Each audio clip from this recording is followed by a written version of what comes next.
नमस्कार। आज हम लोग बिहार बोर्ड कक्षा 9 हिंदी पाठ का नाम है लाल पान की बेगम और लेखक का नाम है फणीश्वर नाथ रेणु।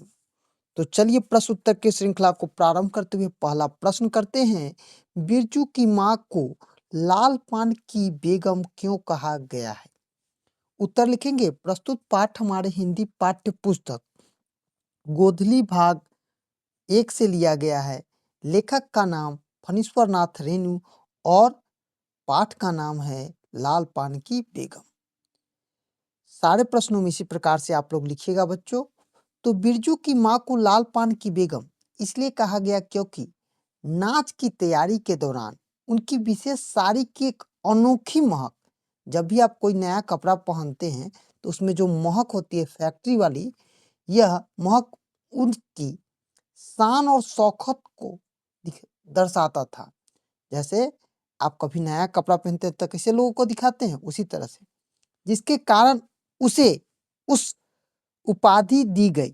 मतलब उन्हें कहा गया कि लाल पान की बेगम उस साड़ी में इतनी सुंदर लगती थी। इस नाम से उसकी अद्वितीयता और ग्रामीण समाज में उसकी महत्वपूर्ण स्थिति का प्रतीत होता था।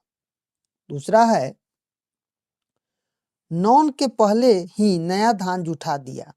इस कथन से बिरजू की माँ का कौन सा मनोभाव प्रकट होता है? देखिए, गांव देहात में आप लोग देखते ही होइएगा, जब बिरजू ने धान की एक बाली से एक धान निकाल कर खा लिया तो उसकी माँ ने डांटा और कहा, नेम धेम का ध्यान रखना चाहिए। बिरजू की माँ ने बिरजू के पिता से कहा कि नौन मतलब नया धान के पहले ही अन्न को जूठा कर दिया। इस कथन से उसकी माँ की प्रेम और धर्म के प्रति गहरी आस्था थी, जो धार्मिक विधि विधान के प्रति आदर को प्रकट करता था। और हमारे यहाँ भी जब नया धान होता है तो अंगऊ काढ़ा जाता है पंडित जी के लिए। वह एक भारतीय नारी है जो परंपरा और रीति रिवाजों का बड़ा ही ख्याल रखती है। इसीलिए वह नवाल के पहले अन्न को जूठा करने पर नाराज होकर बिरजू को डांटती भी है और गाली भी देती है। अगला प्रश्न है, बिरजू की माँ बैठी मन ही मन क्यों कूढ़ रही थी? देखिए, उत्तर लिखेंगे। प्रस्तुत पाठ हमारे हिंदी पाठ्य पुस्तक गोधली भाग 1 से लिया गया है। पाठ का नाम लाल पान की बेगम और लेखक का नाम फणीश्वर नाथ रेणु है। यह गांव के लोग नाच देखने जा रहे थे। बिरजू की माँ बैलगाड़ी से नाच देखने बलरामपुर जाने वाली थी, लेकिन उसके पति बैलगाड़ी लाने में देरी कर रहे थे, जिस कारण वह चिंतित और परेशान थी।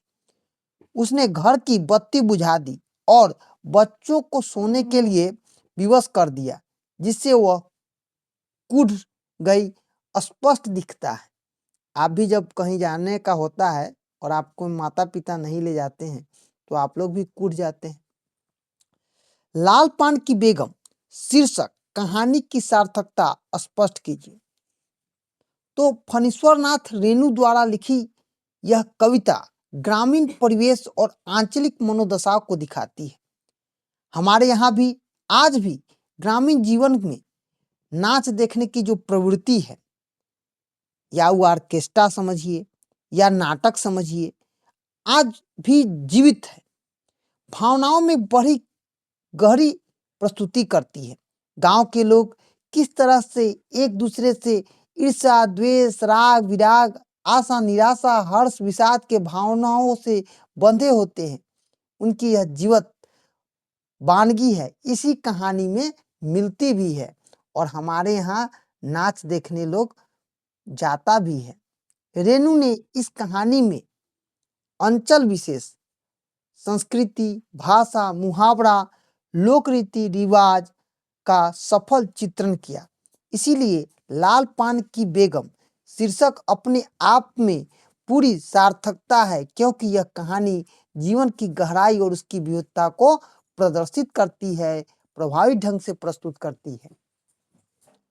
अब हम लोग सब प्रसंग व्याख्या करेंगे। चार मन पाठ जूट का पैसा क्या हुआ, धरती पर पांव ही नहीं पड़ते हैं। प्रस्तुत पंक्ति में फणीश्वर नाथ रेणु द्वारा लिखित लाल पान की बेगम शीर्षक कहानी से उद्धृत है। इन पंक्ति में लेखक ने गरीब ग्रामीण समस्याओं और उसके जीवन में बदलाव की सुंदर ही वर्णित किया है।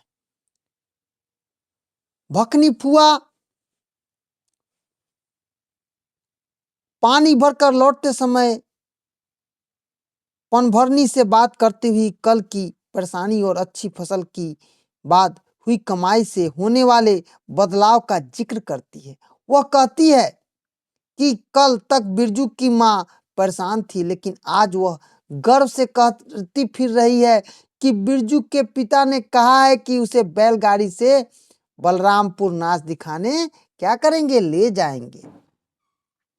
इस पंक्ति में स्पष्ट है कि कैसे अच्छी फसल और थोड़ी सी कमाई होने पर ग्रामीण लोगों में उत्साह और बदलाव आता है। रेणु जी ने इस कहानी में दिखाया है कि आर्थिक स्थिति अगर सुधर जाने पर लोगों की मानसिकता, उसके जीवन दृष्टिकोण में भी बदलाव आता है। इस प्रकार इस पंक्ति में ग्रामीण जीवन की सादगी, हल्की सी झलक, आशा की एक खुशी और एक नई किरण दिखाई देती है। आगे प्रश्न है, 10 साल की चंपिया जानती है कि शकरकंद छीलते समय कम से कम बार माँ उसे बाल पकड़कर झकझोर देगी, छोटी सी खोट निकालकर गाली देगी। इस कथन में चंपिया के प्रति माँ की किस मनोभावना की अभिव्यक्ति होती है? उत्तर लिखेंगे। प्रस्तुत पाठ हमारे हिंदी पाठ्य पुस्तक गोधली भाग 1 से लिया गया है। पाठ का नाम लाल पान की बेगम और लेखक का नाम फणीश्वर नाथ रेणु है। इन पंक्तियों में फणीश्वर नाथ रेणु ने ग्रामीण जीवन की कठिनाई और मानसिकता का बड़ा ही सजीदा चित्रण प्रस्तुत किया है। इस पंक्ति में चंपिया के प्रति माँ की कठोरता, अनुशासन की भावना को दर्शाया है। माँ को लगता है कि चंपिया शकरकंद छीलते समय उसे खाने का लालच करेगी और ठीक से काम नहीं करेगी, इसीलिए माँ बार बार उसे डांटती है और छोटी छोटी गालियां भी देती है, जो हमारे गांव देहात में भी अपनी माता बेटियों को देती रहती है, लेकिन वो प्यार की गाली होती है। इसे स्पष्ट होता है कि माँ चंपिया पर विश्वास करती है और उसे अनुशासन में रखना चाहती है। बिरजू की माँ का भाग ही खराब है, जो ऐसा गोबर गणेश घरवाला उसे मिला। कौन सा सौर मौज दिया उसे मर्द ने, कोल्हू के बैल की तरह सारा दिन सारी उम्र काट दी। प्रस्तुत कथन में बिरजू की माँ के संबंध में करवाहट दिखाई पड़ती है। करवाहट स्थायी है या अस्थायी, इन कारणों पर विवेचना करना है। उत्तर लिखेंगे। प्रस्तुत पाठ हमारे हिंदी पाठ्य पुस्तक गोधली भाग 1 से लिया गया है। पाठ का नाम लाल पान की बेगम और लेखक का नाम फणीश्वर नाथ रेणु जी है। इस कहानी में, इस पंक्ति में लेखक ने नारी के निरक्षणता और उसके मनोदशा का बड़ा ही सुंदर चित्रण किया है। इस कथन से स्पष्ट है कि बिरजू की माँ और उसके पति के बीच करवाहट अस्थायी है। यह करवाहट उस समय उत्पन्न होती है जब नाच देखने जाने के लिए बैलगाड़ी समय पर नहीं पहुंचती है। बिरजू की माँ अपनी निराशा, झुंझलाहट अपने पति पर निकालती है, लेकिन एक क्षणिक इस कथन में भारतीय नारी की सहजता, हृदयता और पति के प्रति उलाहना का भी भाव प्रकट होती है। यह अस्थायी करवाहट पति पत्नी के संबंधों में प्रायः देखी भी जाती है, जो कुछ समय बाद स्वतः समाप्त हो जाती है। आगे है, गांव की गरीबी तथा आपसी क्रोध और ईर्ष्या के बीच भी वहां एक प्राकृतिक प्रसन्नता निवास करती है। इस पाठ के आधार पर बताइए। प्रस्तुत पाठ हमारे हिंदी पाठ्य पुस्तक गोधली भाग 1 से लिया गया है। पाठ का नाम लाल पान की बेगम और लेखक का नाम फणीश्वर नाथ रेणु है। यह कहानी गांव के जीवन की एक झलक प्रस्तुत करता है। गांव की गरीबी, आपसी क्रोध, ईर्ष्या और झगड़ा झंझट जो होता है सबको प्राकृतिक प्रसन्नता के साथ अपने शब्दों में व्यक्त किया है। गांव के लोग छोटी छोटी बातों पर राग द्वेष बैर भाव रखते हैं, लेकिन जब एक दूसरे की मदद की बात आती है तो सब एक साथ खड़े होते हैं। उदाहरण के लिए बिरजू की माँ जब बैलगाड़ी पर बैठकर नाच देखने जाती है तो वह पास के पड़ोस की औरतों को भी बुलाती है। वह प्रसन्न है, सहयोग की भावना रखती है। गांव के सभी लोगों को वह बुलाती है और अपनी बैलगाड़ी पर बैठाकर नाच दिखाने ले जाती है, जो कि उन्हें एक दूसरे के करीब लाती हुई दिखाई पड़ती है। कहानी में बिरजू और चंपिया की चंचलता और बालमन के कुछ उदाहरण प्रस्तुत करना है। तो प्रस्तुत कहानी में फणीश्वर नाथ रेणु ने ग्रामीण परिवेश में बच्चों की जो चंचलता है वह बड़ा ही सुंदर चित्रण किया है। कहानी में बिरजू और चंपिया की चंचलता कई स्थानों पर दिखाई देती है। उदाहरण के लिए बिरजू जब बांगड़ा को मारता है, जो कि माँ उसे बहुत प्यार करती थी, वह क्या करती है, उसे माँ की करवाहट प्रकट होती है। चंपिया जब हुसलाई के दुकान के सामने आने के देर करती है तो माँ उसे झुझलाकर साफ नजर आता है। इसके अलावा बिरजू और चंपिया को शकरकंद खाने की लालसा भी उसकी बाल सुलभ चंचलता की ओर प्रकट करता है। माँ के डांट और मार खाने के बाद भी वह अपनी लालसा पर दृढ़ रहता है। रेणु जी ने इस बच्चे के मनोविज्ञान का बहुत ही सूक्ष्म और सजीव चित्रण किया है, जिससे कहानी और रोचक हो जाती है। लाल पान की बेगम कहानी का सारांश लिखना है। लिखेंगे, प्रस्तुत पाठ हमारे हिंदी पाठ्य पुस्तक गोथली भाग 1 से लिया गया है। पाठ का नाम लाल पान की बेगम और लेखक का नाम फणीश्वर नाथ रेणु है। लाल पान की बेगम फणीश्वर नाथ रेणु द्वारा लिखित एक आंचलिक कहानी मतलब गांव और देहात की कहानी है, जिसमें मनोवैज्ञानिक कहानी के रूप में गांव के जीवन की गहरी संवेदनाओं को विभिन्न रूपों में फिरोकर अपने कलम के माध्यम से सजीव चित्रण किया है। कहानी में बिरजू की माँ के माध्यम से ग्रामीण जीवन की कठिनाई और छोटी छोटी खुशियां आशाओं का वर्णन करता है। इसमें नाच देखने के बहाने कहानी में गांव के सारे लोग आपसी संबंध जैसे ईर्ष्या द्वेष आशा निराशा जीवित चित्रण है। बिरजू और चंपिया की चंचलता और उसकी माँ की कठोरता भी कहानी में प्रमुखता से उभर कर सामने आती है।